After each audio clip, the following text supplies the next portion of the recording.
Place au dossier de cette édition. Il est consacré à la santé des peaux foncées et noires qui ont leur particularité. Difficile de trouver des dermatologues spécialisés. Il en existe pourtant un en Alsace. Il a d'ailleurs initié un diplôme d'université intitulé Médecine de la diversité, une formation unique en France. Charlotte Rothea, Anna Strobel. Chaque matin, sans exception, le même rituel. Charlotte Amenialo se maquille jusqu'à ce que les imperfections de sa peau soient invisibles. C'est des taches d'acné qui partent pas depuis l'adolescence.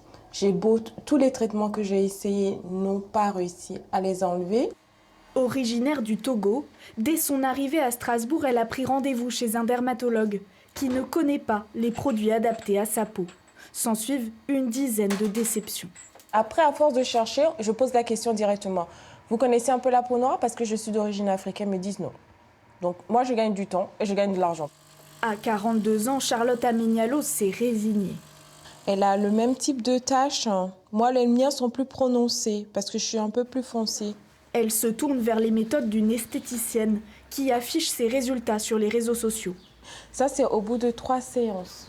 Un traitement à l'acide non médical. Pourtant, en Alsace, les spécialistes existent. Bonjour monsieur. Bonjour monsieur. Très bien, suivez-moi.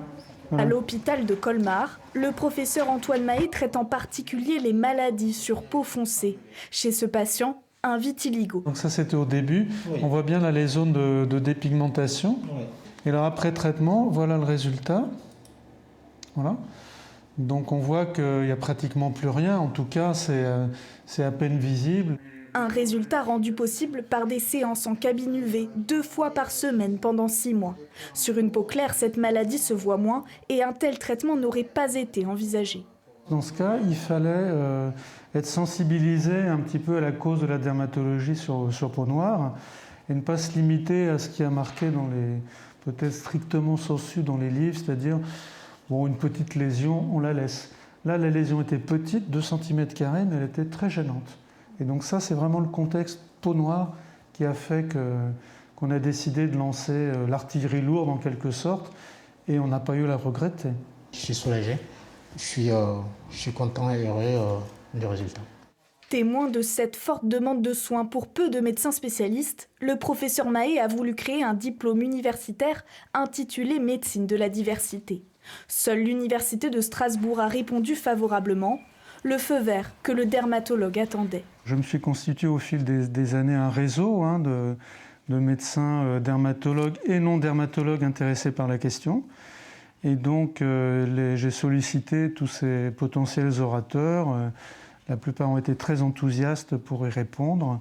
La première promotion compte 47 élèves. Certains, comme Marie-Cécile Boeuf, exercent déjà. 6 ans après la fin de ses études de médecine, elle se plonge à nouveau dans les révisions et c'est son choix. Ça couvre un angle mort en fait, de mon apprentissage en médecine. Et en tant que personne, on va dire, ça me permet de me dire que je vais pouvoir prendre en charge chaque personne le plus complètement possible en prenant en compte en fait, de son origine, quoi. L'université de Strasbourg a décidé de reconduire le diplôme et ses 100 heures de cours à la rentrée prochaine.